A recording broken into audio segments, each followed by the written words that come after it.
Je m'appelle Orlane Paquet, je suis artiste photographe et je suis aussi youtubeuse. J'ai une chaîne qui s'appelle Libre et Sauvage qui parle d'écologie, de développement personnel et d'une vie plus saine et plus éthique. Je suis présente sur ce festival parce que je trouve que c'est très important de tous se réunir pour parler d'écologie et de choses qui sont importantes pour notre avenir, pour la planète, et puis de créer une communauté aussi, ça fait du bien de se retrouver, de parler de choses positives, de pouvoir animer des ateliers, des conférences, enfin de revenir à des choses simples et puis de se reconnecter à ça le temps d'un week-end. Je trouve que c'est hyper positif et très agréable.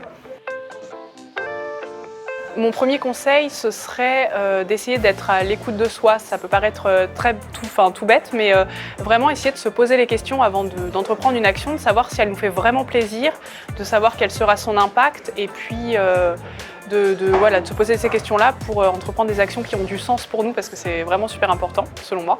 La deuxième action, qui est plutôt une habitude, ce serait d'avoir toujours dans son sac à main, dans son sac à dos, des sacs en tissu. Ça permet d'éviter énormément d'emballage quand on va acheter sur un coup de tête des fruits, des légumes, ou même si on passe devant un magasin vrac, au moins ça permet d'éviter d'avoir des emballages en plus, et c'est hyper léger, ça prend pas de place, donc c'est hyper simple.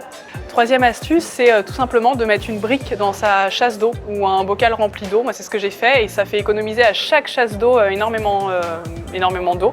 En plus, il faut savoir qu'on fait nos besoins dans de l'eau potable, donc c'est quand même du luxe. Donc si on peut économiser un peu d'eau potable, sachant qu'elle risque d'être un peu rare d'ici quelques années, autant l'économiser, elle est hyper précieuse.